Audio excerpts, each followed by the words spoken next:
Indigenous Affairs is not like any other federal government department. Most departments like transportation or justice provide a specific service to all Canadians.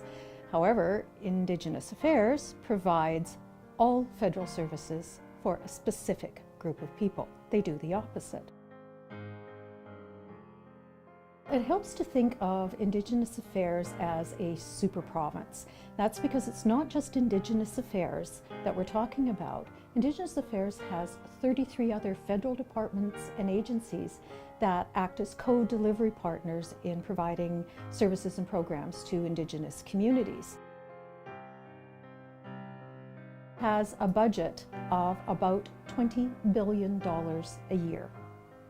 That puts it just behind Quebec and Ontario at roughly about $21 billion a year in federal transfers, and way ahead of Alberta in fourth place at about $6 billion in transfers. However, unlike a province, not a single person in Indigenous Affairs has been elected by Indigenous people to represent their interests. The problem is it's not effectively addressing some of those very well-known and well-documented problems facing Indigenous communities. In response to the 1969 White Paper, this great thunderclap that resonated throughout the Indian, as it was called at the time, community, it triggered the creation of most all of the Indigenous political organizations that we see today. The National Indian Brotherhood, which became the AFN, originated out of that political outrage of the time. Answerable to Indigenous Affairs. Now, that wouldn't necessarily be a problem if the organizations were in fact legitimate voices of the people. Indigenous Affairs and the organizations declared themselves the sole voices of their particular constituency. However, if they were answerable to Indigenous Affairs, how could they then be answerable to the people they represented?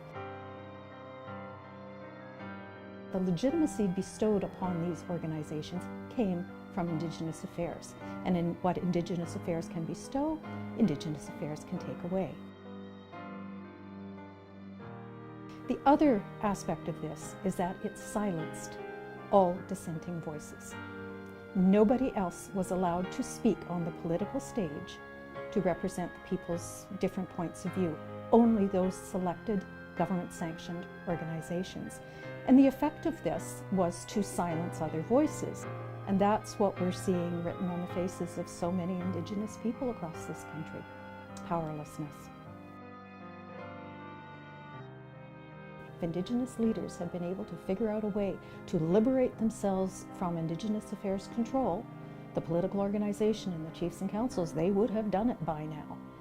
The only people who have the power to change Indigenous Affairs, this vast monolith that it's become, this super province, is the Prime Minister and Cabinet.